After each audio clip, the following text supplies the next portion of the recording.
फिलिपियों की पुस्तक उसका 1 अध्याय 27 से लेकर 30 तक, 27 से लेकर 30 तक।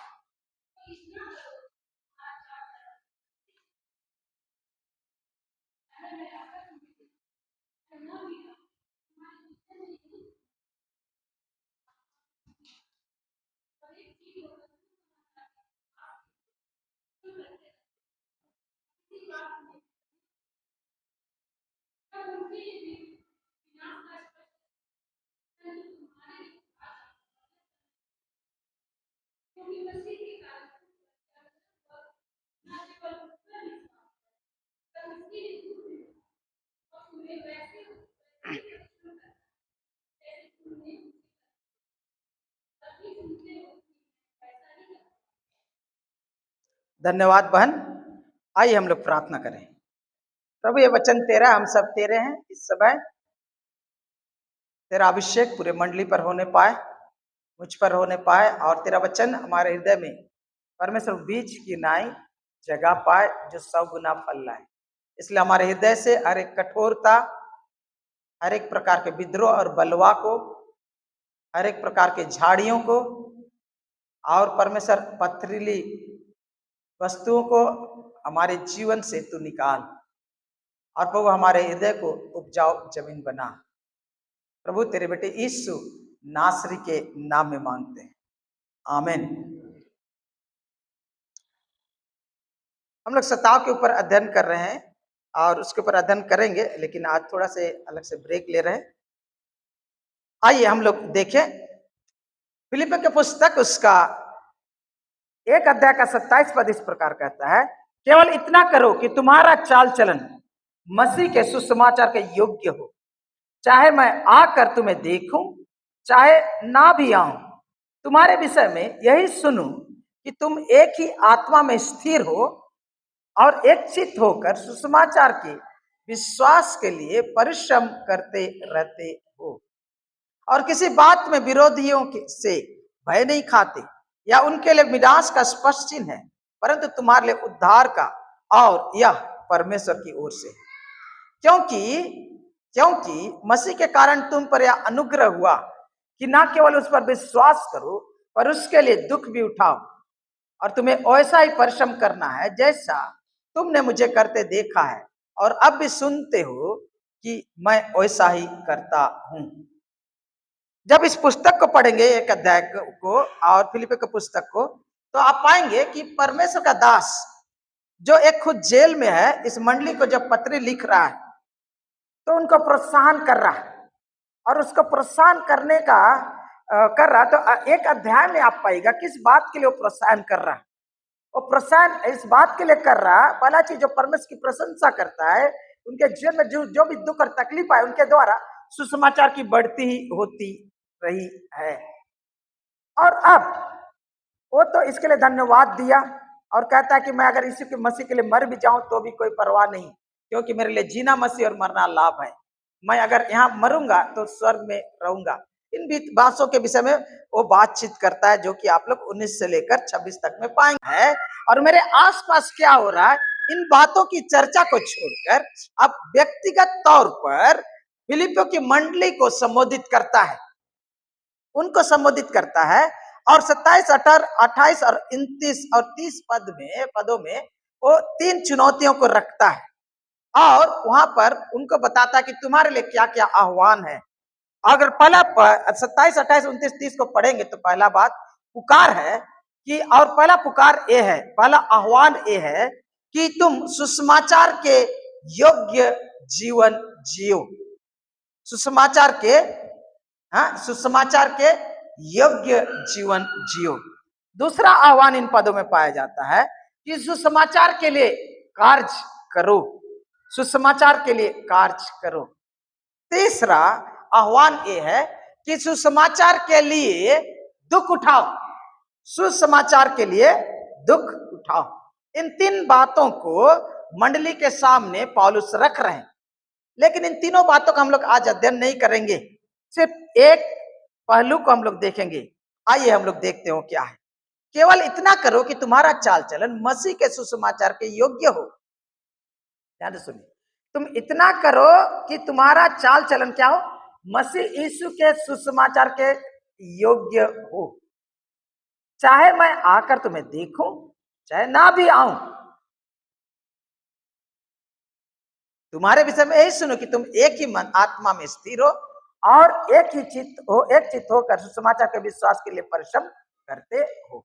इस वचन को देखेंगे तो हम लोग पाएंगे कि मसीह की योग्य चाल चलन के विषय में जब वो कर रहा है तो दो बातों को वो बल दे रहा है। पहली बात बोलता है तुम एक ही आत्मा में स्थिर रहो, एक ही आत्मा में स्थिर रहो, यानी कि आत्मा की एकता कलीसिया की एकता में परिवर्तित हो, विश्वास की एकता व्यवहारिक एकता में दिखाई देने पाए। दूसरा बात कि तुम जब परिश्रम करते हो प्रभु के लिए तो तुम्हारे प्रयास में भी एकता पाया जाए। तुम्हारे प्रयास में एकता तभी पाया जाएगा जब तुम्हारे उद्देश्य में एकता और तुम्हारे लक्ष्य में एकता पाई जाएगी। और इसके ऊपर हम लोग बहुत गहन अध्ययन कर सकते हैं, लेकिन आज हम लोग पहला हिस्सा को ही हम लोग देखेंगे, पहला हिस्सा को ही हम देखेंगे। बोलता है केवल इतना करो कि तुम्हारा चाल चलन मसीह के सुसमाचार के योग्य हो। बोल रहा कि केवल इतना करो। यूनानी भाषा में भी ये जो केवल जो शब्द है वो पहले पाया जाता है। बहुत सारे अनुवाद में केवल शब्द तो बाद में पाया जाता है, और जब केवल शब्द आ जाता है पहला शुरुआत में तो उसका मतलब ये है कि प्रमुखता दी जा रही है, महत्व दिया जा रहा है, और इसके बाद जो कुछ किया जा रहा है, इसके बाद जो कुछ भी कहा जा रहा है वो इसी छाते के नीचे आएगा। यानी कि सब बाकी चीज जो कुछ चर्चा की जाएगी इस विषय वस्तु के अधीन, इस विषय वस्तु के परिप्रेक्ष्य में, इस विषय वस्तु के ज्योति में समझा जाना चाहिए। समझ मारा?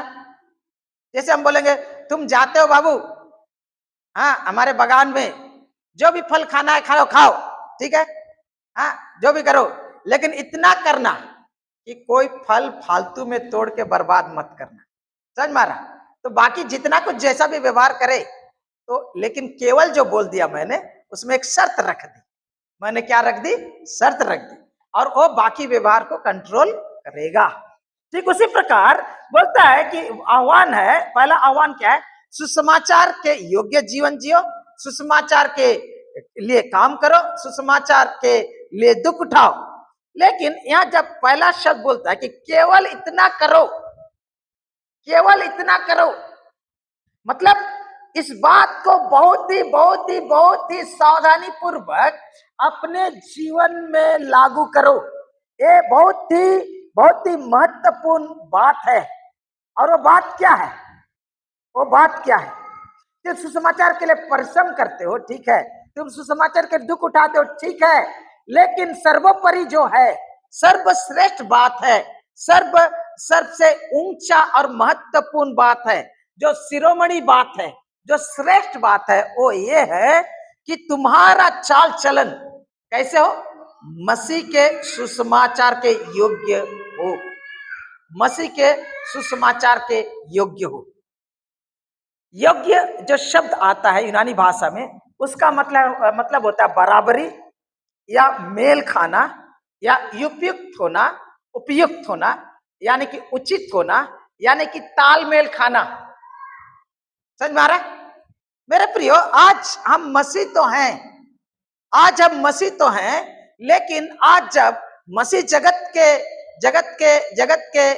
को जब हम लोग देखते हैं और मसीह के सेवा के जगत को जब हम लोग देखते हैं तो दूर दूर तक क्या दिखाई देती है? दूर दूर तक ये दिखाई देती है कि हम मसीह तो कहलाते हैं और मसीह के लिए काम तो करते हैं, लेकिन मसीह के सुसमाचार को हम फैला तो रहे हैं, लेकिन सुसमाचार के योग्य चाल चलन नहीं दिखाई देती है। जब इसके ऊपर मैं बातचीत कर रहा था तो हमारे भाई जमील एक बात बताने लगे हमको, तो मैंने भी अपना बात वहां पर रखा। उसमें मैंने क्या पाया कि उन्होंने बताया कि एक चर्च के बारे में बताया कि वहां पर चर्च में ना बहुत लड़ाई झगड़ा, लाठी उठी का वाला बात भी उठ गया। उसके बाद ऐसा हुआ कि पुलिस आया, और पुलिस आने के बाद में क्या होता था, चर्च का चाबी पुलिस के पास रहती थी। एक दल आएगा, आराधना करेगा और पहले जाएगा थाना, थाना से क्या करेगा, वो चाबी लेगा और आएगा, दरवाजा का ताला खोलेगा और उसके बाद आराधना करेगा। टाइम खत्म हो गया, ताला लॉक करेगा, ले जाके थाना में रखेगा। ठीक है, दूसरा दल जाएगा, उसके बाद दूसरा दल चाबी लेके आएगा और वो लोग आराधना करेंगे। एक ही चर्च में विभाजन हो गया और उसके बाद आराधना करने के बाद फिर वहां रख देंगे। जब ये बात को बोले तो मुझे अपना वहां का एक चर्च का पड़ोस में करीब 500 मीटर दूरी में एक कलीसिया था, उसके बारे में मुझे मालूम है।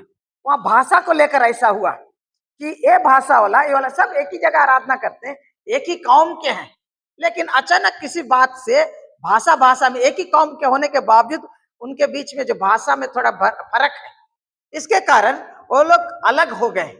और ऐसा हुआ कि ठीक ये जो घटना मुझे भाई जमील ने बताया वही चीज वहां पर भी हुआ कि वहां भी ताला लगी, वहां भी पुलिस आई और वहां भी अलग अलग रीति से होने, सिर्फ भाषा के लिए, सिर्फ भाषा के लिए। और जब इस विषय को हम लोग जब देखते हैं तो हम लोग जब पाते हैं तो ये एकता नहीं है। यहाँ बोलता है एक ही आत्मा में स्थिर रहो और एक चित्त होकर सुसमाचार के लिए क्या करो, प्रयत्न करो। जब यहाँ पर हम लोग देख रहे हैं इन बातों को, बोलता है कि तुम्हारा चाल और चलन, जब ये शब्द इस्तेमाल करते हैं किसी व्यक्ति के लिए ना, तो मारू दर्द सेंसिटिव हो जाता है। इसका चाल चलन ठीक नहीं है, बोल दीजिए, देखिए क्या होता है। किसी के बारे में बोल दीजिए उसका चाल चलन ठीक नहीं है, मतलब समझ में आ रहा है क्या बोल रहा है? इंग्लिश बोलता है उसका कैरेक्टर के ऊपर अंगुली उठाया जा रहा है, उसकी नैतिकता, उनके चरित्र, उनके स्वभाव, उनके प्रकृति, उनके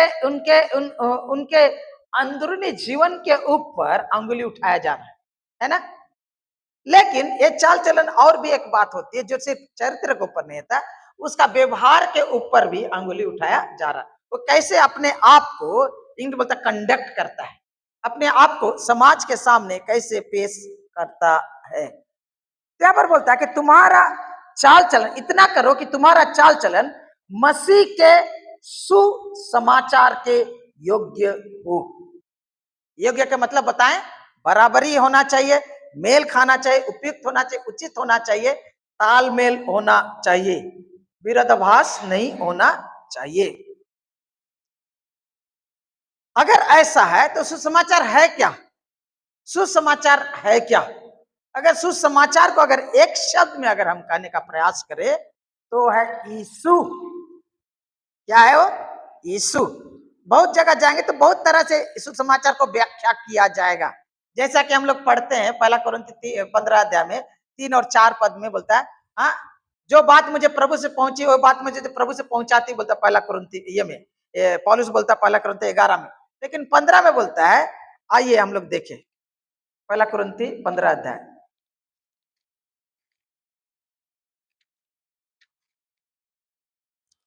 इस कारण मैंने सबसे पहले तुम्हें वही बात पहुंचा दी जो मुझे पहुंची कि पवित्र शास्त्र के वचन के अनुसार यीशु मसीह हमारे पापों के लिए मर गया, गाड़ा गया और पवित्र शास्त्र के अनुसार तीसरे दिन जी उठा।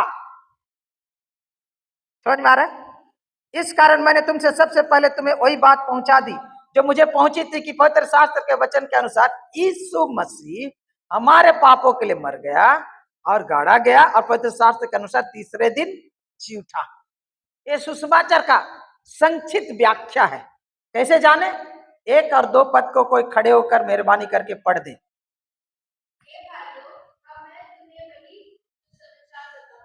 वही सुसमाचार सुनाता हूं। हाँ हाँ हाँ हाँ हाँ।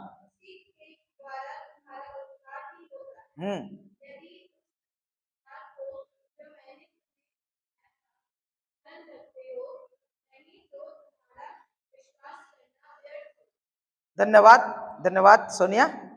यहां बोलता है कि अब मैं तुम्हें वही सुसमाचार बताता हूं जो पहले भी सुना चुका हूं, जिसे तुमने अंगीकार किया, जिसमें तुम स्थिर भी हो और उसी के द्वारा तुम्हारा उद्धार भी होता है। यदि उस सुसमाचार को जो मैंने तुम्हें सुनाया था समझ रखते नहीं तो तुम्हारा विश्वास करना व्यर्थ हुआ। यहां सुसमाचार के बारे में बोलता है। और उसके बाद यहाँ नीचे में संक्षिप्त में व्याख्या करता है। और मैं आपके सामने जो बताना चाहता हूं कि इनके भिन्न भिन्न पहलू हैं, लेकिन एक चीज अगर एक शब्द में कहा जाए सुसमाचार, यीशु मसीह है। यीशु मसीह है।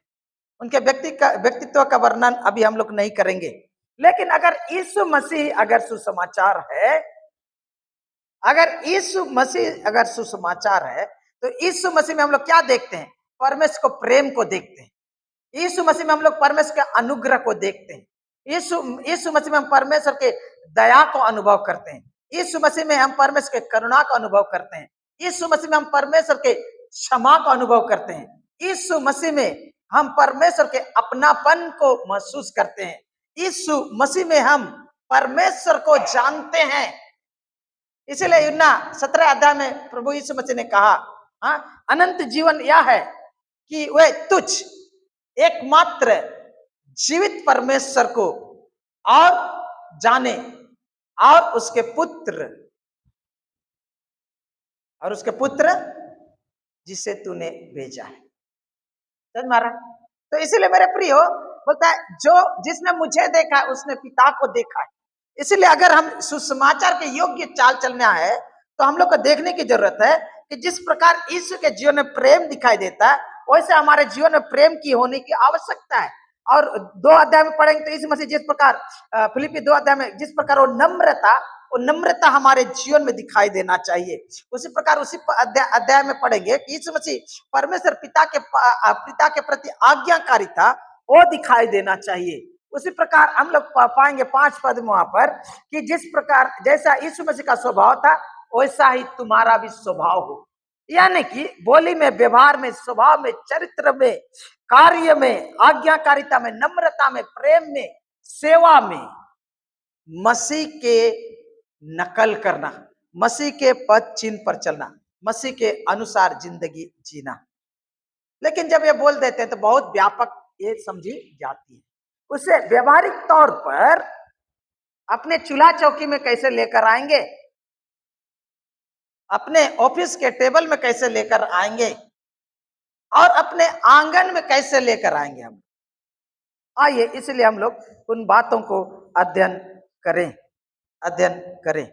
अगर व्यवहारिक रीति से देखिए तो हम लोग पाएंगे व्यक्तिगत जीवन में पवित्र आचरण की जरूरत है, सत्यनिष्ठा की जरूरत है, श्रद्धा और ईमानदारी की जरूरत है, रिश्ता में एकता, क्षमा और दूसरे की सेवा और प्रभु के सुसमाचार के काम के लिए रत होने की आवश्यकता है। लेकिन हम ये पूछते हैं कि अगर ऐसा है तो हम अपने काम के जगह में अगर सुसमाचार को लागू करते हैं, अपने व्यवसाय में अगर सुसमाचार को हम लोग लागू करते हैं तो कैसा दिखाई देगा? कैसा दिखाई देगा? अगर आप व्यवसाय करने वाले हैं, आप अगर ऑफिस में काम करने वाले, कार्यस्थल में काम करने, वहां पर सुसमाचार को अगर अपने जीवन में आप लागू करते हैं और वहां पर अगर सुसमाचार के योग्य जीवन जीना चाहते हैं तो कैसा दिखाई देगा? पहला बात, जब लोग आपको आपके कर्म स्थल में देखेंगे, आपके ऑफिस में, आपके दुकान में, आपके कर्म क्षेत्र में या फैक्ट्री में, जहां कहीं भी आप काम कर रहे हैं, तो पहला चीज जो होगा सुसमाचार के योग्य वो है कि आप एक ईमानदार कर्मी होंगे। आप क्या होंगे? ईमानदार, और सत्यनिष्ठा, यानी कि वो व्यक्ति जिसमें ईमान है और जिसमें निष्ठा पाई जाती है। निष्ठा मतलब इंटीग्रिटी। और यहाँ पर पौलुस कहता है, जब हम पढ़ते हैं तो क्या बोलता है मालूम है? मैं तुम्हें आकर देखूं या ना देखूं, फिर भी मैं ये सुनूं कि तुम आत्मा में, एक ही आत्मा में स्थिर हो और एक आत्मा में प्रयास भी कर रहा। निष्ठा शब्द को मैं व्याख्या करते ही बताया था कि निष्ठा मतलब क्या होता है मालूम है? इंटीग्रिटी इंग्लिश में बोला जाता है। कहने का मतलब देखिए, सच बहुत लोग बोलते हैं, सत्य लोग हैं, लेकिन सब लोग निष्ठावान नहीं है। ये बात मैंने आप लोग को समझाया। लोग सत्य बोलते हैं और सच्चाई उनमें पाई जाती है, लेकिन सब लोग निष्ठावान नहीं है। कहने का मतलब एक व्यक्ति बोली व्यवहार में सत्य बोल सकता है और सत्य व्यवहार कर सकता है, लेकिन निष्ठा वहां पर दिखाई देती है।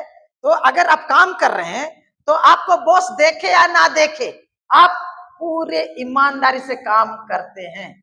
आपके सहकर्मी लोग आपको आपके ऊपर नजर रखे या ना रखे, आपका सुपरवाइजर आपके ऊपर नजर रखे या ना रखे, आप पूरे ईमानदारी से निभाएंगे। दूसरा बात, आपका जो कर्तव्य है उस कर्तव्य को आप निश्चित रूप से करेंगे, भले उसके लिए कठिनाई आना, कठिन दुख का भी सामना करना पड़े। समझ मारा। निष्ठा क्या करता है कि विपरीत परिस्थिति में भी, अनुकूल परिस्थिति ना रहने पर भी, कोई उसके ऊपर नजर ना रखने पर भी वो हर समय सही काम करेगा। समझ मारा। वो हर समय सही काम करेगा। यानी कि आज आप मान लीजिए आप ऑफिस का टेबल पोंछ रहे हैं, अच्छा से पोंछे। आपका साथ में कोई है तो हम अच्छा से पोंछे, तो नहीं है तो आप अच्छा से पोंछे नहीं, ठीक है। उसके बाद फिर सीसीटीवी नहीं है तो हम अलग रीति से काम करेंगे। सीसीटीवी ऑफ हो गया जिस दिन, उस दिन अलग रीति से काम करेंगे। नहीं, उसका अंदर निष्ठावान व्यक्ति क्या है कि वो कोई देखे या ना देखे, हमेशा वो सभी सही काम करेगा, सच्चाई के रास्ते पर भी चलेगा। उसे किसी का प्रशंसा की जरूरत नहीं, उसे किसी की नजर रखने की जरूरत नहीं। वो अंदर से ही वो सच्चा है। उसके कर्म में कोई उनके इंटेंशन, उनके अंतरात्मा में आत्मा मिलावट नहीं है। वो जानता है कि मैं यह काम करने के लिए आया हूं और कर्म करने के लिए मुझे, मेरा काम को करने के लिए मुझे तनख्वाह मिलती है। समझ मारा। और इसीलिए मैं पूरे ईमानदारी से काम करूंगा, यानी कि काम में मैं धोखा नहीं दूंगा, काम के जगह पर मैं झूठ का इस्तेमाल नहीं करूंगा, मैं रिश्वत नहीं लूंगा और रिश्वत नहीं दूंगा, और गलत तरीका से काम को नहीं करूंगा। अपने वचन में, बाल बोली वचन में मैं सच्चाई का ये करूंगा। अगर मैं किसी काम के लिए प्रतिज्ञा करता हूं तो उसे करूंगा। अगर मैं किसी को वादा किया हूं तो उसे करूंगा। अगर कोई टर्म और सर्विस में दिया हूं कि अगर ऐसा होगा तो ऐसा कर, मान लीजिए मैं रिपेयरिंग 6 महीना तक फ्री है बोलते हैं, लेकिन जैसे आगे बोले नहीं आपका गलती, हम नहीं कर सकते, अब देखें कैसे धोखा दिया जाता है। वैसे नहीं, वैसे नहीं, यानी कि उसमें ईमानदारी और सत्य निष्ठा पाया जाता है। और अपने वचन और अपने प्रतिज्ञाओं में, अपने सेवा में सच्चाई और ईमानदारी। समझ मारा। प्रभु यीशु मसीह का वचन क्या बोलता है? यिर्मयाह 17 का 9 और 10 मेरा प्रिय वचन में से है। क्या बोलता है? बोलता है कि मैं वह मन की खोज और हृदय को जानता हूं कि प्रत्येक को उसके चाल चलन का, उनके काम का अर्थात उसके चाल चलन का प्रतिफल दूं। मन तो सबसे अधिक धोखा देने वाला होता है। कुलुसी 3 का 23 और 24 बोलता है, तुम जो कुछ करते हो तन मन से करो, या जानकर कि तुम मनुष्य के नहीं परंतु प्रभु की सेवा करते हो। तो वहां क्या पाया जाना चाहिए? ईमानदार सत्य निष्ठा पाया जाना चाहिए। दूसरा, कर्म क्षेत्र में क्या पाया जाएगा? न्याय और निष्पक्षता, यानी कि लोगों के साथ अन्याय पूर्वक व्यवहार नहीं करेंगे और पक्षपात नहीं करेंगे। वे हमारा बंगाली है तो इसको हम ज्यादा ये फेवर करेंगे, ये बिहारी है तो इसको अलग रीति से व्यवहार करेंगे, ये नेपाली तो इसका अलग से, ये साउथ इंडियन है तो इसका अलग से व्यवहार करेंगे। अब देखें हम लोग क्या होता है ऑफिस सब में, हम लोग अपना भाषा का एक गुट बना लेते, उनके ऊपर ज्यादा फेवर, उनके ऊपर ज्यादा नहीं, वो नहीं होना चाहिए। न्यायपूर्वक व्यवहार करना है और निष्पक्ष, ठीक है। चाहे वो कर्मचारी हो, चाहे सहकर्मचारी सहकर्मी हो, चाहे वो ग्राहक हो, उनके साथ न्यायपूर्वक हम व्यवहार करेंगे और अवश्य रीति से किसी का हम लोग शोषण नहीं करेंगे, गलत फायदा नहीं उठाएंगे। तीसरा, उसमें हम लोग जो पाए हैं वो क्या आता है, जो कुछ भी हम करते हैं उसमें पूरे मेहनत के साथ करेंगे और उत्कृष्टता से करेंगे, मतलब बेस्ट बेस्ट अपना क्वालिटी हम लोग सेवा देंगे। पैसा सिर्फ कमाने के लिए नहीं, लेकिन प्रभु की महिमा के लिए, प्रभु को प्रसन्न करने के लिए हम काम करेंगे। और परिश्रम जो करते हैं उसमें हम लोग चोरी नहीं करेंगे, कामचोर नहीं होंगे। क्या नहीं होंगे? कामचोर नहीं होंगे। मैं ऐसे लोगों को जानता हूं जो काम से बचने के लिए क्या करते हैं, मान लीजिए उनको कहीं भेजा गया है, वो लोग एक तो काम करेंगे, बाकी जगह में बैठ के अड्डा करेंगे और ठीक लौट के जाएंगे सिर्फ साइन करने से पहले।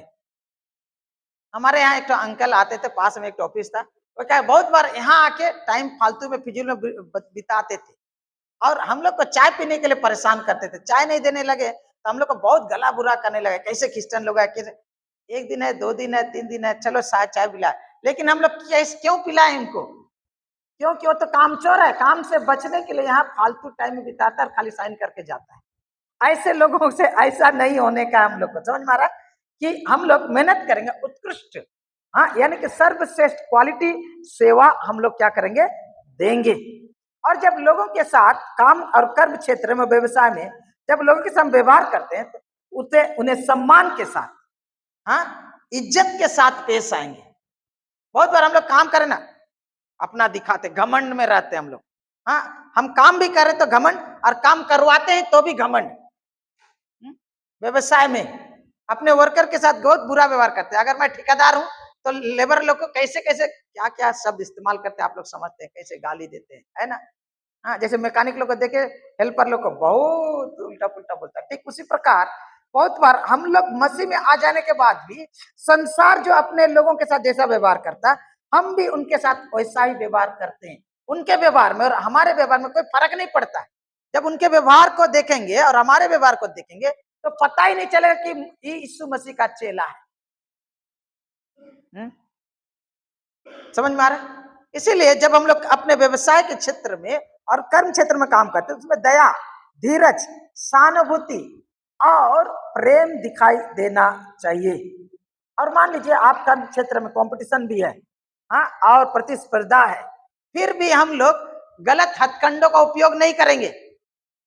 समझ में आ रहा? ये है सुसमाचार के योग्य चाल चलना। सुसमाचार के योग्य चाल चलना। जब हम लोग सुसमाचार के योग्य चाल चलते हैं तो लोग देखकर बोलेंगे कि ये आदमी थोड़ा अलग है, ये आदमी थोड़ा अलग है।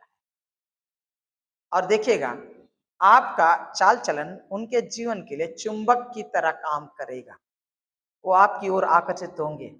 और जो बॉस अगर है तो वो भी अंधा बॉस रहेगा, उसको भी पता चलेगा कि ये फर्क है, इसमें कुछ खास बात है।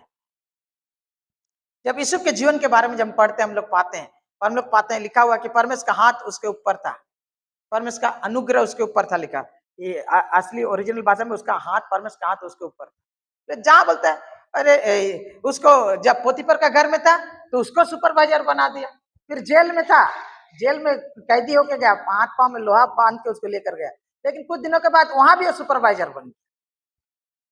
कुछ तो बात थी, कुछ तो बात थी। जब परमेश्वर के लोग जो सुसमाचार की योग्य जब चाल चलते हैं तो वो चमकते हैं। यीशु मसीह का वचन कहता है, बोलता है हाँ, तुम जगत की ज्योति हो, तुम जगत की ज्योति हो। तो अपने कर्म क्षेत्र में, व्यवसाय के क्षेत्र में भी आपको क्या करना है, चमकने की जरूरत है। बहुत लोग क्या करते हैं, जैसे कि घूस खाते हैं या घूस लेते हैं या घूस देते हैं। कितने लोग ऑफिस का सामान चोरी करके घर में लेके आ जाते हैं, क्योंकि सब लोग करते हैं, हम भी करते हैं। समझ में आ रहा? हम थोड़ी छोटी बातों को देखने की जरूरत है। लोग 420 हथकंडों का उपयोग करके अपने बिजनेस को फैलाते हैं, और हम लोग भी ऐसे करते हैं, कुछ फर्क नहीं समझ में आता है। मेरे प्रियो, आप और हम जब कहीं पर कहीं बिजनेस कर रहे हैं या कमाने के लिए गए हैं या वो काम करते हैं या काम करवाते हैं, हमारा जीवन अलग होना चाहिए, सुसमाचार के योग्य। ईमानदारी और सत्यनिष्ठा, न्याय और निष्पक्षता, मेहनत और सर्वश्रेष्ठ क्वालिटी का काम करना, दया, प्रेम और सौहार्द दिखाना, सेवा भाव दिखाना, और अपने चाल चलन के द्वारा, खाली वचन के द्वारा सुसमाचार प्रचार नहीं करना, अपने चाल चलन के द्वारा भी क्या करना है, सुसमाचार को प्रचार करना है कि मैं प्रभु का चेला हूं। आपके बिजनेस में, आपके कर्म क्षेत्र में क्या लोग आप पर भरोसा करते हैं? पूछने की जरूरत। क्या लोग आप पर भरोसा करते हैं? क्या भरोसा मंद है? पूछने की आवश्यकता है। क्यों मालूम है? क्योंकि ये बहुत ही महत्वपूर्ण है, ये बहुत ही महत्वपूर्ण है। क्यों मालूम है? क्योंकि संसार हमारे जीवन को पढ़ता है। इसीलिए पौलुस कहता है कुरिन्थी की पत्री में, शायद दूसरा का तीसरा अध्याय में शायद बोलता है कि तुम मेरी पत्री हो, हाँ, तुम मेरी पत्री हो, खुली हुई पत्री जिसे संसार पढ़ता है। ये संसार क्या करता है? पढ़ता है। बहुत लोग बाइबल कभी नहीं पढ़ेंगे, बहुत लोग गिरजा कभी नहीं आएंगे, लेकिन अगर आपका जीवन सुसमाचार के योग्य रहेगा तो लोग देखेंगे कि एक ख्रिस्ट कैसा है, ख्रिस्ट लोग कैसे हैं। जब जमील भाई बातचीत कर रहे थे मुझे बताएं, एक व्यक्ति था, उन्होंने इस झगड़ा झाटी को देखा तो उसने उनको बोला, मालूम है मैं क्रिश्चियन बनने ही वाला था, लेकिन ये लोग का रंग ढंग देख के हम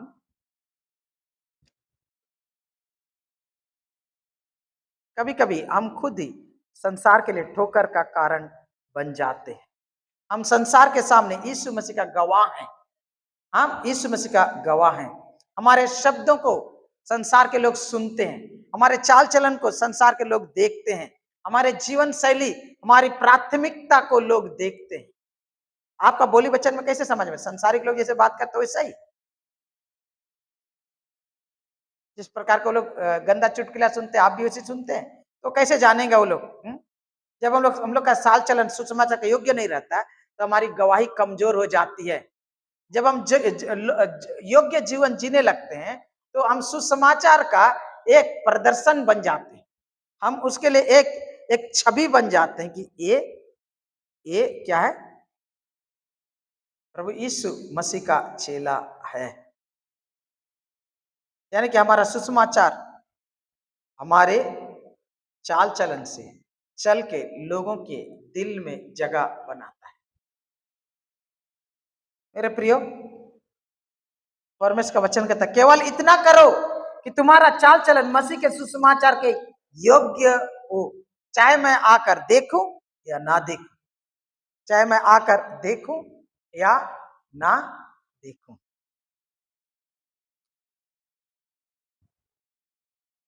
आइए हम दूसरा पहलू को देखें।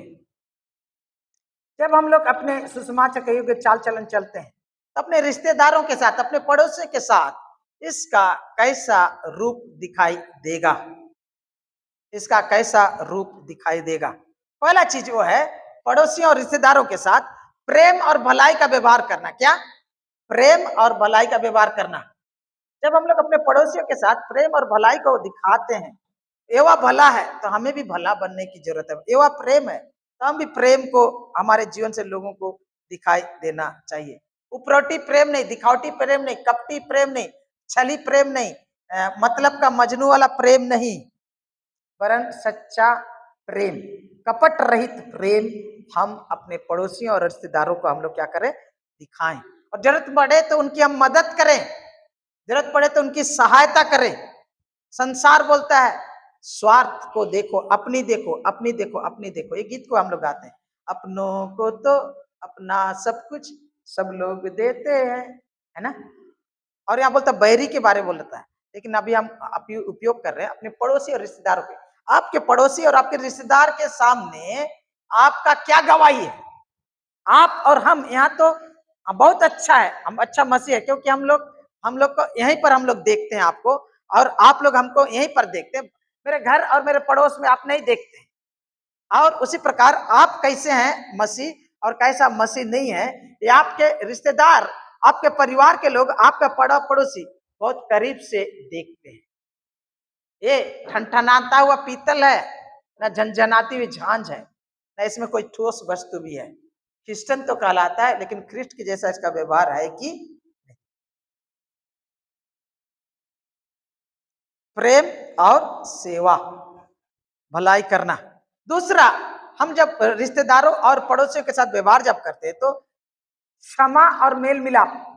बहुत बार हम लोग रहते हैं, पड़ा पड़ोसी में रहते हैं, रिश्तेदारों के साथ में रहते हैं, देखिए किसी के साथ नहीं बनता, किसी के साथ नहीं बनता। उनके पड़ोसी के सामने उनकी गवाही बुरी हो जाती है, और उसका कारण यह है कि बहुत बार कुछ कुछ हो जाता है जिसको हम लोग क्षमा नहीं कर पाते। मेरे सास ने किया, मेरे ससुर ने, मेरा मेरा देवर ने किया, कुछ चाहे मेरे चचा ने किया, फलाना का फलाना, तो गलती होती है, लेकिन हम क्षमा नहीं करते हैं और सालों तक रखते हैं। और क्या करते हैं, तब क्या हो जाता है, हम लोग का मेल मिलाप के ऊपर, रिश्ता के ऊपर प्रभाव पड़ता है, और अंदर में, हृदय में क्या रहता है? कड़वाहट, हाँ, नफरत और मनमुटाव और सड़ाहट बना हुआ रहता है, जिसके कारण से हम लोग का उनके उनके सामने हम लोग सुसमाचार के योग्य चाल नहीं चलते। और जैसा कि हम लोग सच्चाई का व्यवहार करने के बारे में हम लोग बोले, और यहाँ एक चीज जो देखने की जरूरत है वो है खुली किताब का जिंदगी। यानी कि हम लोग चर्च में एक प्रकार का व्यवहार और और पड़ोसियों के साथ अलग प्रकार का व्यवहार, रिश्तेदारों के साथ अलग प्रकार का व्यवहार नहीं होना चाहिए। यानी कि समानता पाया जाना चाहिए, यानी कि कपट रहित व्यवहार और रिश्ता मेंटेन करना चाहिए। क्या कपट रहित रिश्ता और व्यवहार प्रकट ये करना चाहिए। इसका मतलब क्या हुआ? क्या सबके साथ अच्छा व्यवहार रहेगा? नहीं। सुसमाचार के योग्य अगर आप चाल चलेंगे तो आपका सबके साथ मधुर व्यवहार रहेगा या नहीं? आइए हम लोग इसका उत्तर देखें। रोमियो 12 अध्याय, हाँ रोमियो 12 अध्याय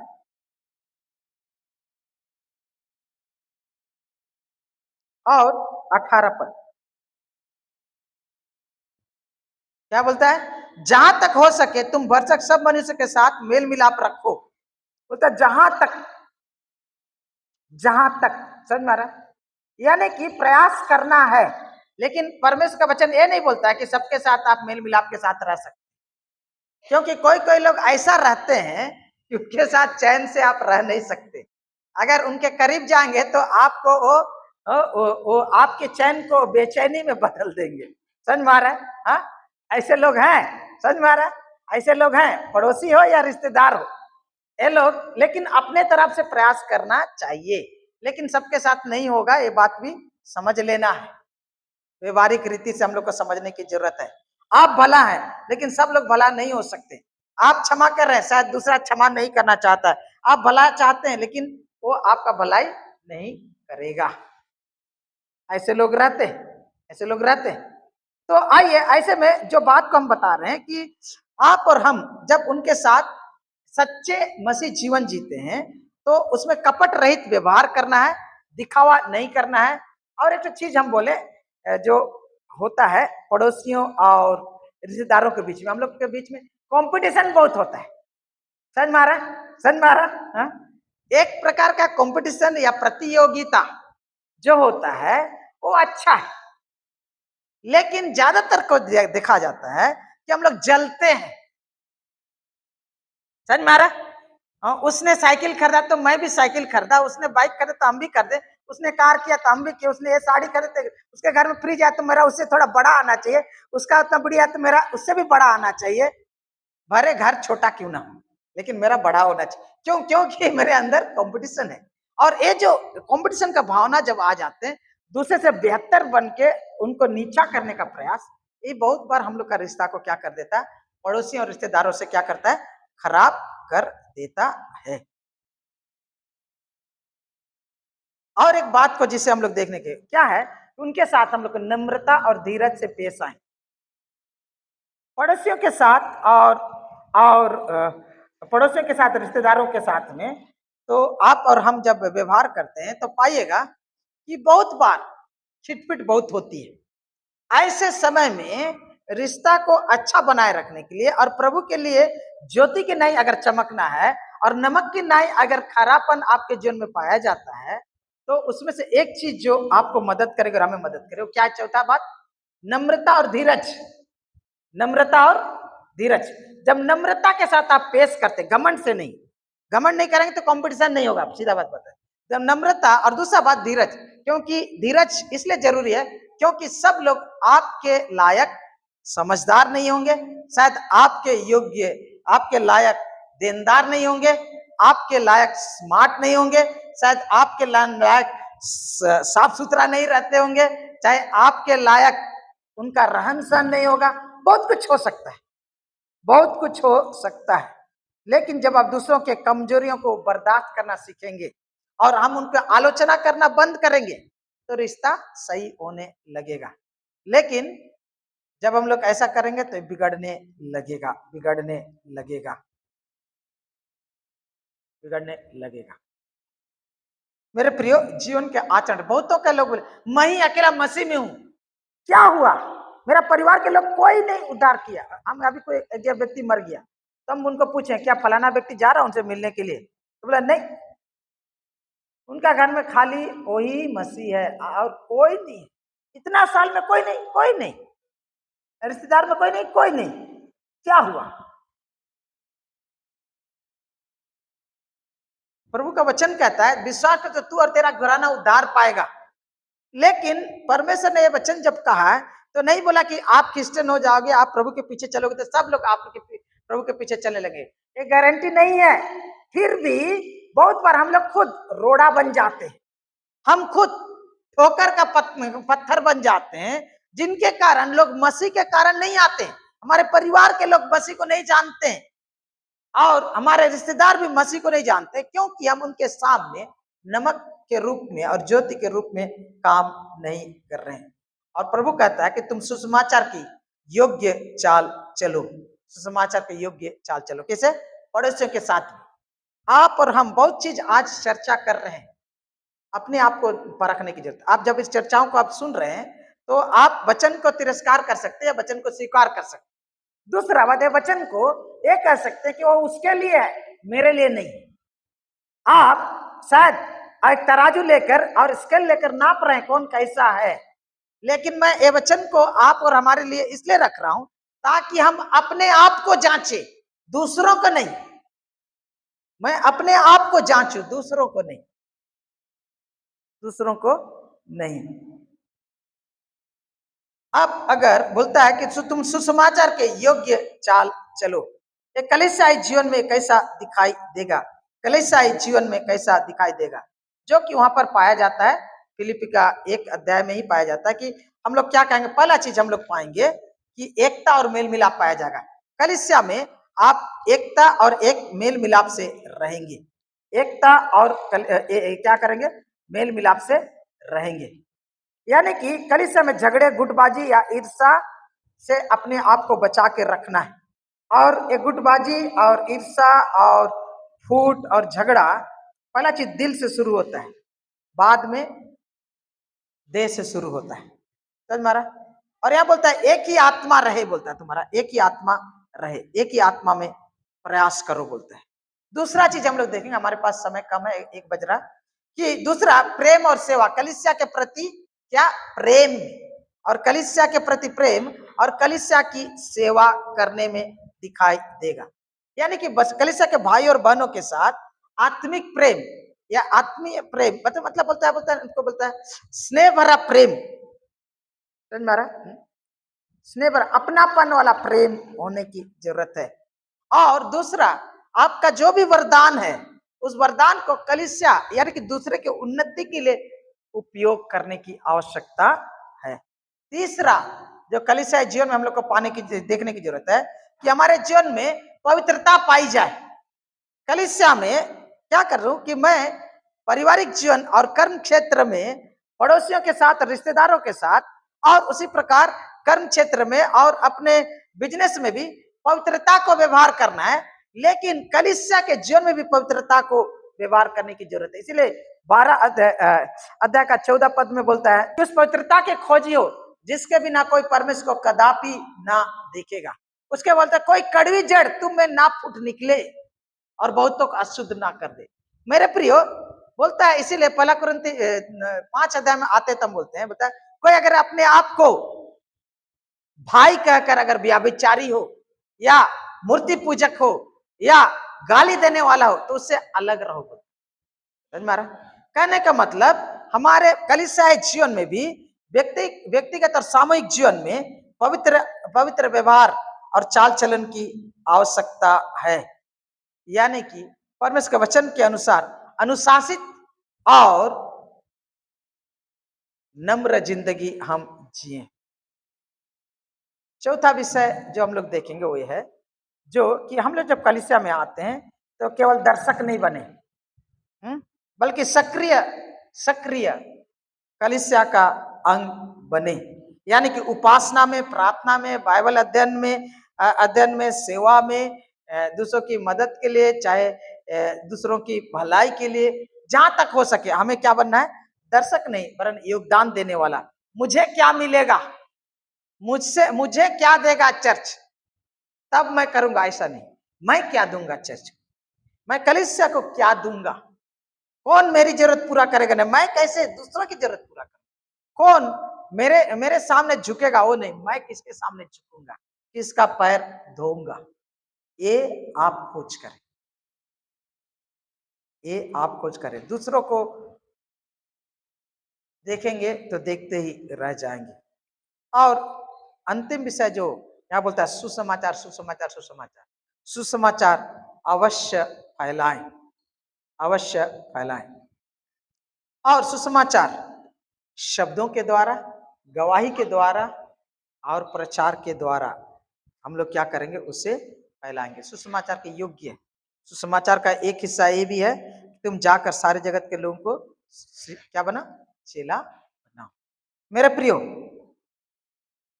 आज हमें जो चीज की जरूरत है वो ये है कि हम अपने आप को सुसमाचार के आईने में नापे, सुसमाचार के आईने में नापे। परमेश्वर का वचन बोलता है, केवल इतना करो कि तुम्हारा चाल चलन मसीह के सुसमाचार के योग्य। आइए प्रार्थना करें। पवित्र पिता, आज बहुत कुछ हम लोगों ने चर्चा की है। आज हम चाहते परमेश्वर प्रभु की कर्म क्षेत्र में या व्यवसाय में, पड़ोसियों के साथ या रिश्तेदारों के साथ, समाज में, प्रभु कलीसियाई जीवन में हमें सुसमाचार के योग्य चाल चलना तो सिखा। हाँ परमेश्वर प्रभु, आज हम इस वचन को सुने तो एक दूसरे पर अंगुली उठाने के लिए इन शब्दों को उपयोग ना करें, वरन परमेश्वर अपने आप को परखें, अपने आप को जाने, अपने आप को जांचें और नम्रता से उन क्षेत्रों में हम अपना सुधार करें, पापों से मन फिराएं और जहां कमजोर और दुर्बल है वहां प्रयास करके सबल बने। प्रभु तो हमें ऐसा बना। प्रभु तो हमारे जीवन को बोली वचन के द्वारा, चरित्र और चाल चलन के द्वारा, कर्म के द्वारा, सोच विचार के द्वारा, प्रभु हमें अपने सुसमाचार के योग्य जीवन जीने का अनुग्रह प्रदान कर। ये तू ही कर सकता है प्रभु, इसलिए अपने आत्मा के द्वारा हमें तू बातचीत कर और ऐसा अनुग्रह प्रदान कर कि हम अपने आप को तेरे सामने दीन बनाएं और समर्पित हो। प्रार्थना हमारे उद्धार करता प्रभु यीशु मसीह के नाम में मांगते हैं, आमीन। और अब त्रिएक परमेश्वर पिता, पुत्र, पवित्र आत्मा की सहभागिता में से प्रत्येक के साथ अब से लेकर सदा लो बनी रहे, आमीन।